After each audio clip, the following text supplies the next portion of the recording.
Hi, good afternoon. It's Susan Savage. I'm the Special Project Coordinator for Countywide Shared Services at the Department of State, and I want to thank everyone for joining us this afternoon. Shortly, I will turn the presentation over to John Moore, and John will go through what counties will be filing later on.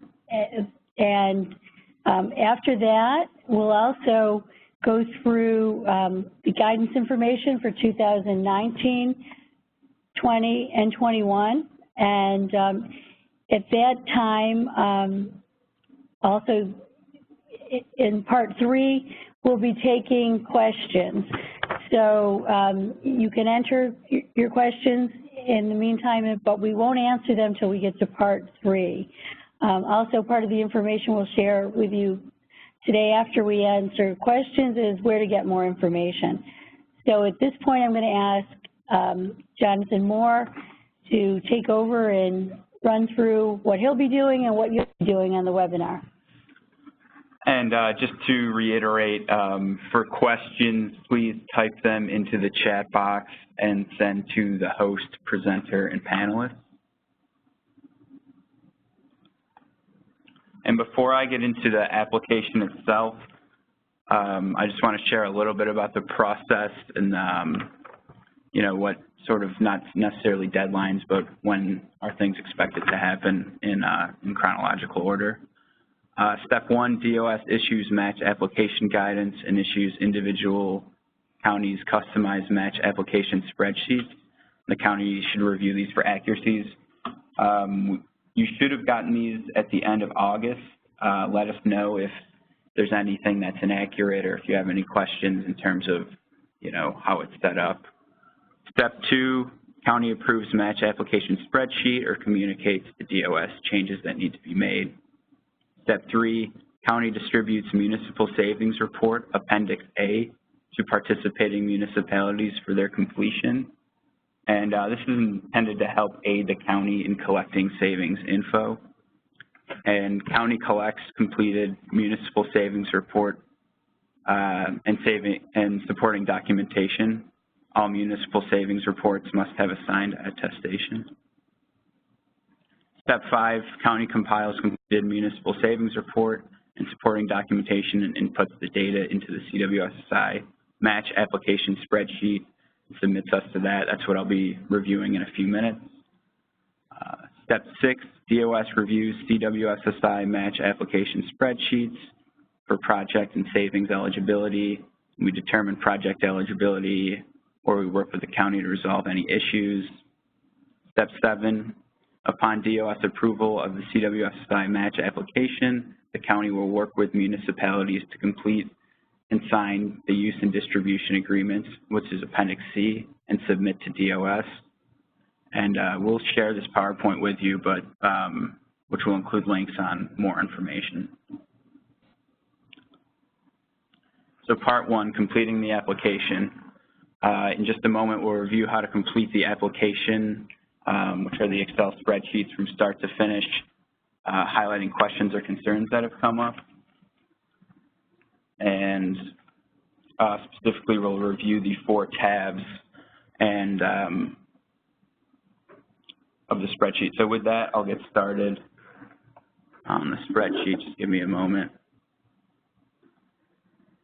Pull it up.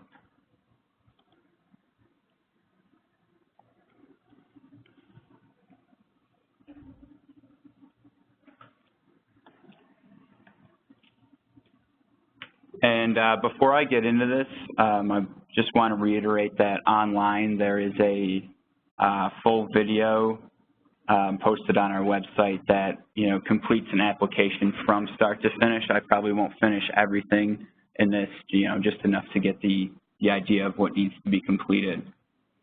So tab 1 is county information, contains contact and other related information to the county CEO. The county will complete information, column B, rows 3 through 12. All other cells on this tab will be locked. Any required cells left blank will appear in red. If a required cell is left blank, You will be able to proceed filling out the form. However, all required cells should be filled before final submission. And when the cursor is hovered over a column name, a brief description detailing who is to complete the information and what needs to be filled out will appear. Now,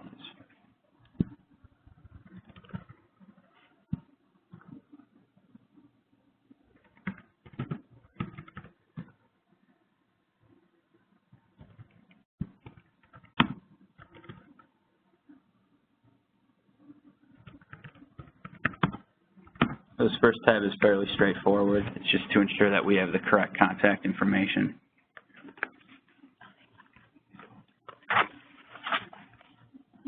Tab 2 is project summary. Tab 2 contains high-level information regarding each project, including project names, total savings for each project, and areas for the county to indicate the status of the project. The first three columns, project name, project ID, and projected savings, are completed and locked by DOS. Please ensure this information is accurate and complete. Please alert DOS if changes need to be made.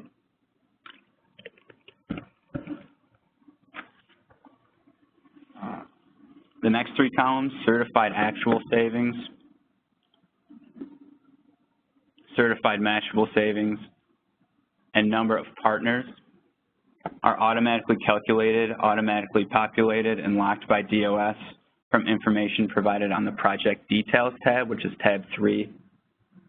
The last three columns, date of implementation, status, and project update,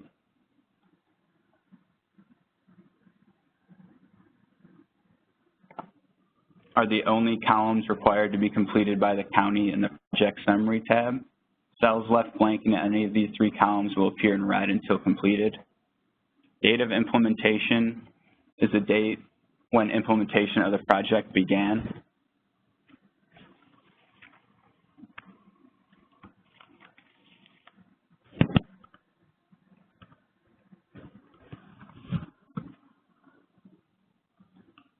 Status is a drop-down list the county chooses from to describe the status of the project. The options are completed, progressing, or canceled.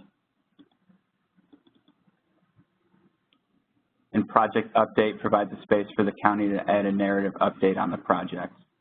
Examples would include barriers to success, changes to the scope of the project, or other issues.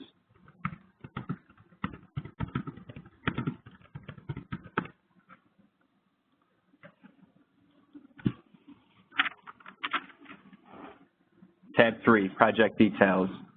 Tab 3 is where counties will enter certified savings for every participating municipality in every project. Cells left blank in any of these required columns, which is all columns except certified matchable savings, will appear red.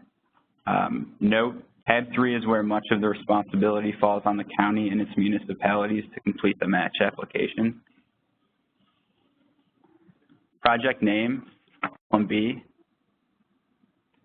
is a drop-down list of all projects referenced from the Project Summary tab. The county will select a project and move on to Partner, column C. Partner, column C, is where a county will select the appropriate municipality from a drop-down list referenced from the Participating Partners tab. The Participating Partners tab is a list of all the participating municipalities per the county's submitted plan. If a participating partner does not appear on the list, the county can add municipalities to the participating partners list. Certified actual savings, column D, is the total amount of savings the project produced for each specific municipality. If the municipality achieved no certified actual savings for the project, it is required to enter 0.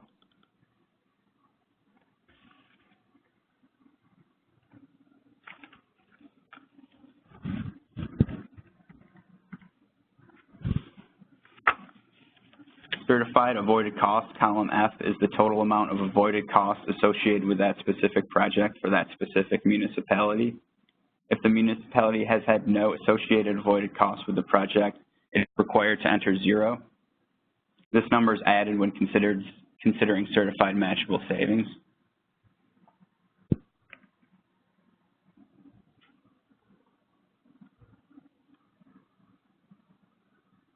Implementation cost, column H, is the total amount of implementation cost associated with that specific project for that specific municipality. This is netted out when considering certified matchable savings. $50. State and federal grant, column J, is any state or federal grant awarded to that municipality specifically for that project. This is netted out when considering certified matchable savings.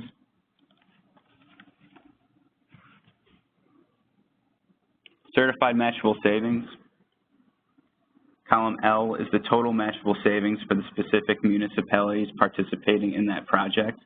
This will automatically calculate, automatically populate, and be locked by DOS. This number is calculated from taking certified actual savings, column D, plus certified avoided costs, column F, minus implementation costs, column H, minus state and federal grant, column J. And for the sake of time, I'll just do one more project, or I'll continue with this project.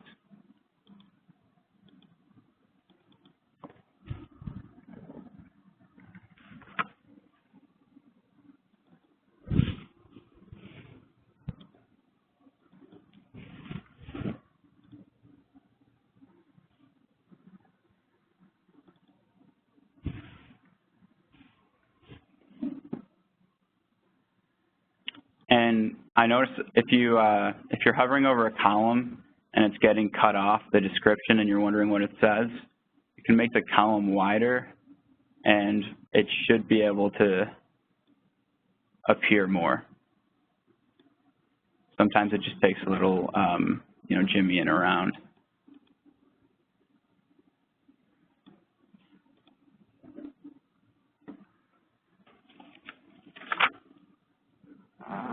Oh, and actually, still on project details, the last column, column M, backup reference, provides a space for the county to reference any supporting materials pertinent to the savings. An example is the page number of an MOU in a supporting document. Tab 4, participating municipalities. Tab 4 is a complete list of all participating municipalities along with their panel member name, panel member title, and certified matchable savings and agreed to distribution. Partner, column A, is a list of all partners listed from the submitted CWSSI plan. As indicated earlier, this column will remain unlocked by DOS, so any missing or additional partners can be added by the county. When a municipality is added to this column, the drop-down list in partner C from tab 3 automatically updates. Panel member name, column B, is the name of the panel member for the participating municipality. Panel member title, C, is the title of the participating municipality's panel member. Certified matchable savings, column D, will be automatically populated, automatically calculated, and locked by DOS. It is calculated from the Project Details tab. This is the total certified matchable savings from all projects for a specific municipality. And agreed to distribution, column E, is completed by the county based on the agreed upon amount of state matching funds requested to be distributed to each participating municipality for the county's use and distribution agreement.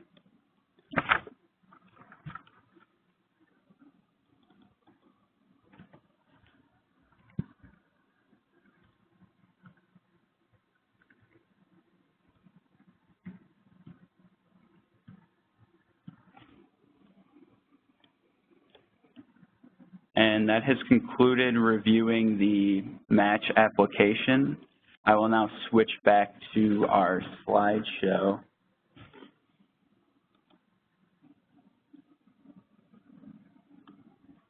And move on to part 2, which is information on the 2019 through 2021 guidance. And I'll let Susan talk about that. Thank you, Jonathan. This program has been a highly successful program that a lot of feedback was given to us about how successful the first year was, and as a result, last year, the governor and legislature extended the program so that counties could continue to work within this program in the years 2019, 20, and 21. So those of you who are on the call today are largely those who completed a plan and submitted it in 2017. So this year you are now submitting for that county match, and then in 19 you'll begin the process again. So beginning now, you can start work on a new countywide shared services project. A few things have changed that we want to take this opportunity to point out. One of the things that has changed is that the deadlines that you previously were working within, submitting to your county legislative body by August 1st, submitting to DOB by September 15th, are no longer a part of the program. So you can begin your work now and work throughout the calendar year. A few requirements do remain. One is that you continue to have 3 public meetings, public hearings on your plan, and also to hold 2 meetings of your panel. So that can be done throughout the calendar year, and also there will be remain the requirement for a public presentation. So the work that you've done previously will be continued in 19, 20, and 21, but the calendar varies. When I'm doing meetings around the state and also on our website, we have information that will elaborate on the information we're sharing today. We have a guidance document for 2019, 20, and 21, which is listed in our website, at our website. But so just to go over one more time, because I know I've been asked to repeat it several times in our last website, in our last webinar. Counties will continue to work on countywide shared services in calendar years 2019, 20, and 21. And you can begin that process now for 19, work within the calendar year, and there must be 2 panel meetings and 3 public hearings on your plan, and also a public presentation. And those are the major differences. As always, we are available here at the Department of State to serve as a resource, to answer your questions, to meet with you, and to provide information as to what other counties have been doing. On our website, you can find all of the previous plans submitted in 2017 and 2018, as well as additional resources and guidance information. And of course, we are always more than willing to take calls, to attend meetings, and to serve in any way that we can. So now we're gonna go back to the. You know what? I apologize, Susan. Yeah, this is Ann Thane here. I just wanted. There are 2 other things that for 1920, 1919, 1920, and 1921. That fire districts can be included on the panel. That's another big difference. And fire districts and fire protection districts can have a panel members, right? Mm-hmm. And then also demonstrable net savings must be new actions, not priorly included in another plan. Right. We have received that question several times, that if you've included something in a previous plan, can you put it in your new plans? And the answer to that is no. If it was included in a previous plan, it shouldn't be included in a 19, 20, or 21 plan. And so then I'm just going to touch on a couple of the other things that make the new guidance more flexible, is that we don't have the prescribed timeline that we had in 2017 and 2018. People can call their panels or have their hearings and submit their plan to the state on your own timeline. Right. So that's up to the individual counties. And also a difference this year in these 3 coming years is that you would also be submitting your plan to the Department of State, to the Secretary of State, rather than to the Division of Budget. So that's another difference. And obviously, again, it's in the guidance. And Susan's anxious to help anyone that needs the help. So really the difference is flexibility and annual schedule. So then you go to completing the application again? Yeah, so now we'll open it up to questions and answers. And again, please type your questions in the text response box and send to the host, presenter, and panelists. We'll do our best to answer all the questions, and any unanswered questions will be noted and followed up.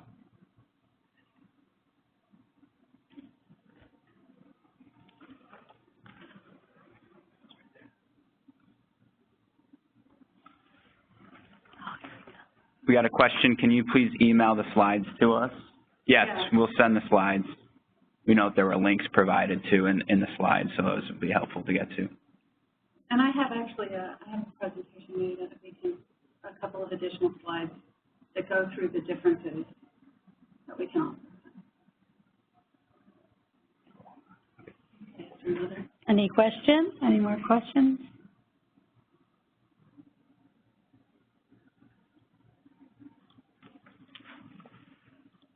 One says, can you please elaborate on the public hearings requirement? Is that required if you have new plans only? Well, you will be completing a new plan.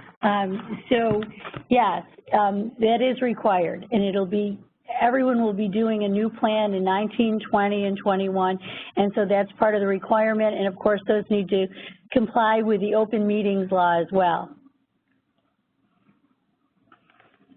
What's the next one? The next question is in tab 3. We have multiple partners for one project. I'm going to go back to the Excel spreadsheets to answer that question. So on tab 3, you have multiple partners. And if you have multiple partners, actually in this example already, this project, you just list the project twice and you add the partner. So, you know, in the case of this joint purchasing agreement, you know, maybe all 4 municipalities were included, and you just keep on adding them.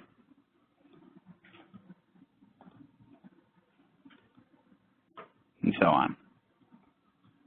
And that actually reminds me, on this tab, if you need more rows, you just right-click and insert a row.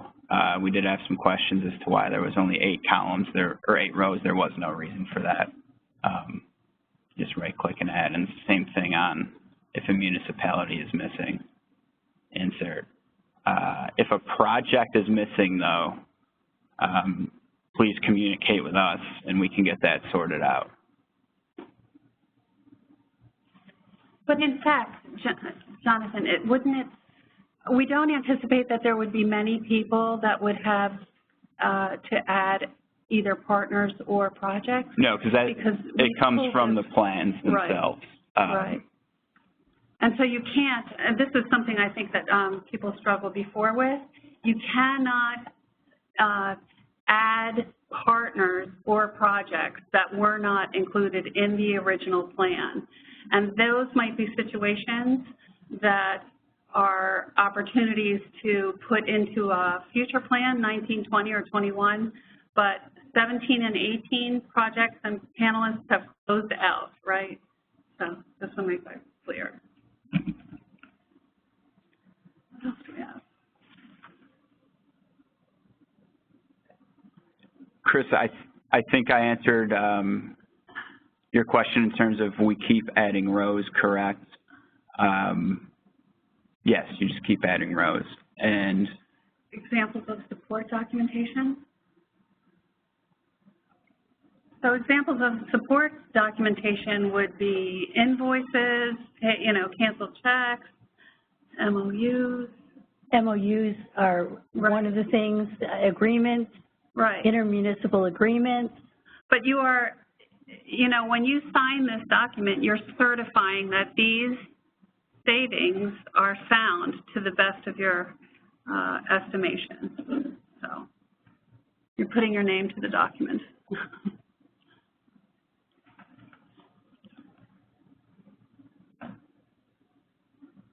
Can the new plan have a continuation of savings from the old plan?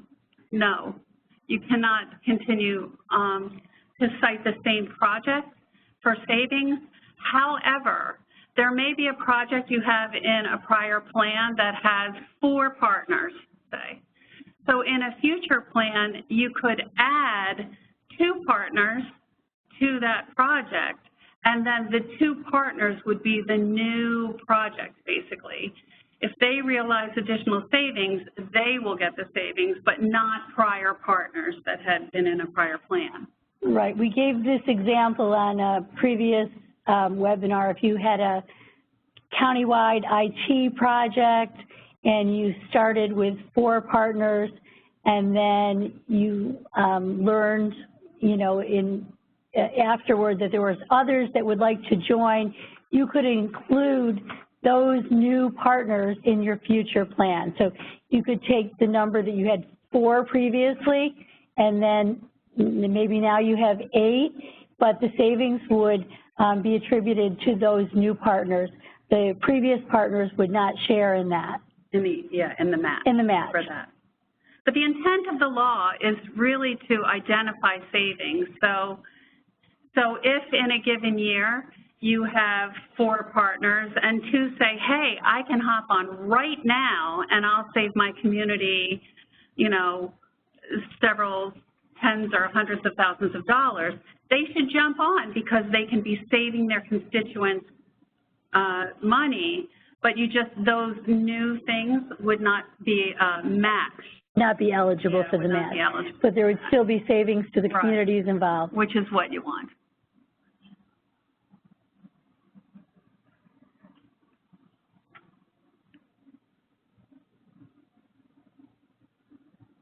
Last year, we were allowed to include cooperative agreements that were annually renewed. Are these eligible for matching funds? Only in the first year of implementation.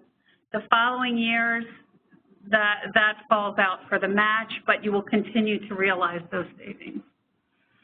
Question, we had a project in our first year's plan.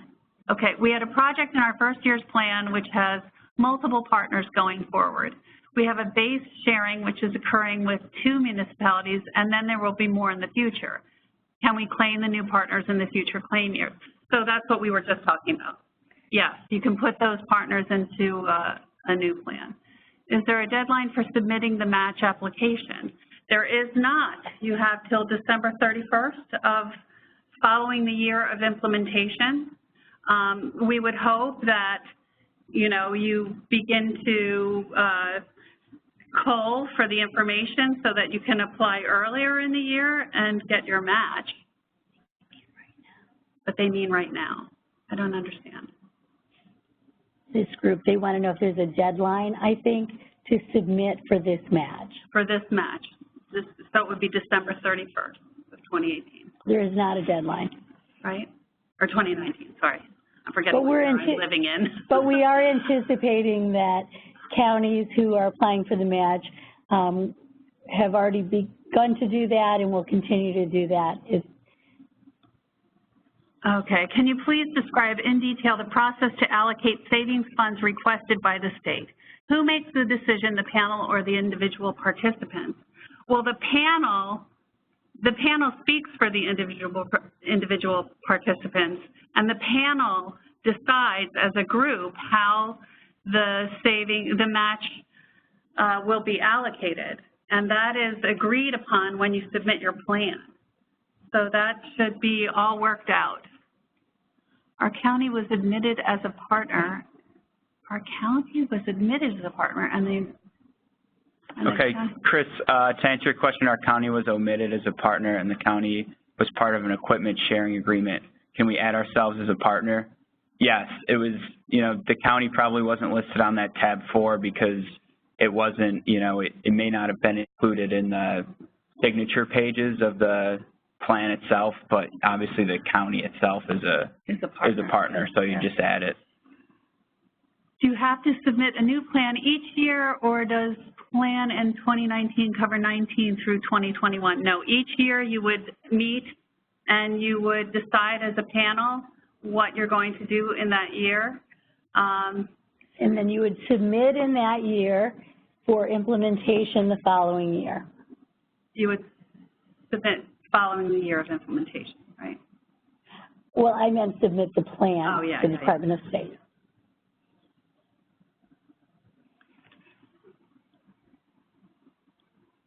Okay, can the new plan include a project that was included in a prior plan but not yet implemented? Actually, the law stipulates that if it was mentioned in a prior plan, it cannot be considered new in a 19, 20, or 21 plan. We have taken this, we know that this is of a concern to some counties, so we are taking this message back to those above us, but the law stipulates that you cannot include projects from prior plans in future plans. Okay. Thank you. Okay. So any agreements that were instituted and executed in 2019 will see no match savings? I don't understand what this is asking. So any agreements that are instituted and executed in 2019 will see no match savings? No. So actions that are implementing in 2019 would have been articulated in a 2018 plan. I think. Right, so if they're implementing this year, 2019, in 2020, the projects mentioned in the 2018 plan will be eligible for match. So that's an agreement that was instituted and executed in 2019. They will see match savings. 2019 submissions are for 2020 savings? Yes. Yes, that's it. Do you know the amount the state budgeted in 2019 for matching? It's the previously allocated. The total allocated funds are $225 million, I believe, for match. And we don't anticipate that they will disappear this year. So as long as there is an allocation, there will be match funding. Does anyone have any other questions?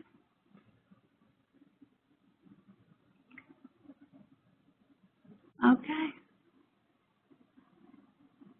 We'll wait a moment. Oh, there we go. But there was not 2018 submissions from our county. Right. I think what you're saying is if in 2019 you have a great shared services idea that you want to implement immediately, and it wasn't included in a previous plan, that would not be eligible for a match. I think that might be the question that you're asking. And listen, if there's let me see who that is. So, Chris, you know what? Just message us your contact information, and we'll talk to you specifically about your county if there was not a 2018 submission. We'd be happy to talk to you more offline about that.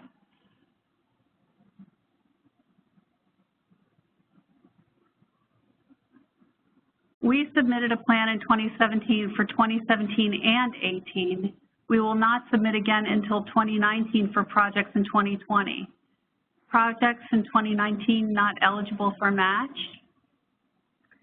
Right, Yeah. because you didn't submit a 2018 plan. So no, in 2019 you would not be getting matched, but you would in 2020, 2021, and potentially 2022 if you put projects in those plans.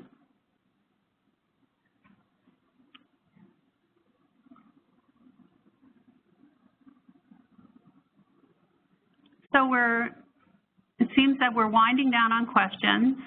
We'll give you just a couple more minutes if anyone wants to chime in. We really appreciate your cooperation with this and your enthusiasm for sharing services with your neighbors and partners. And we will be in touch in the near future. Okay, so people who submitted early in 2017 are penalized? You're not penalized, your community is realizing savings. Yes.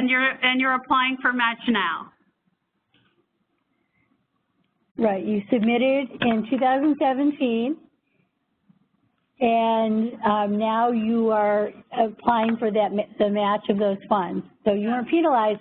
This is the point where you are going to fill out that pre-filled form that was sent to you in August or September, and you're going to submit it, and then you'll receive a match for the work that you did. So, so there's two benefits: one, savings to your taxpayers, and two, the match from the state. And three, you're talking together with your constituents, and you are identifying savings opportunities. It's the conversation that is really healthy. Mm-hmm. Yes.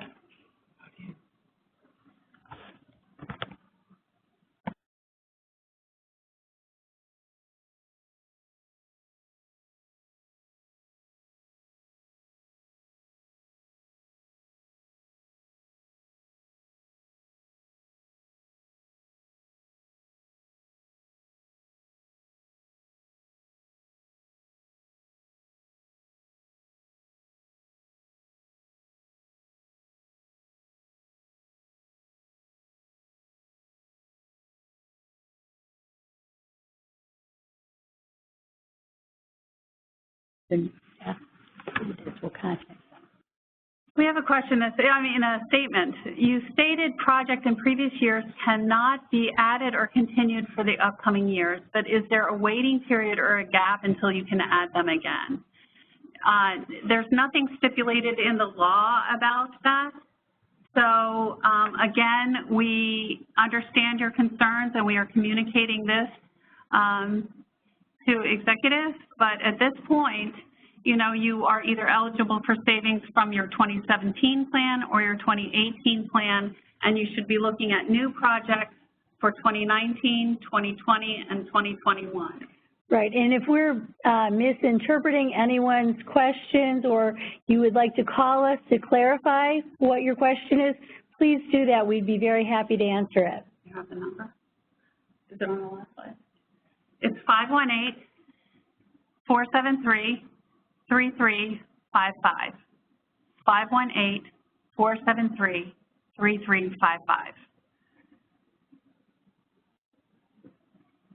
Anything else? Well, thank you so very much for sharing this time with us. And again, we are available online. Do you want to go back to the slide where we have the links? You can go to the Governor's Shared Service Plan, Shared Service Initiative page. That's the link right there. And then do we have our additional stuff at the end? Okay. So then, and we've given you our number, so we'll be happy to hear from you. And then, of course, we're constantly barraging you with emails. So you can always reply to countywide shared services at dos.ny.gov. Thanks very much, everyone.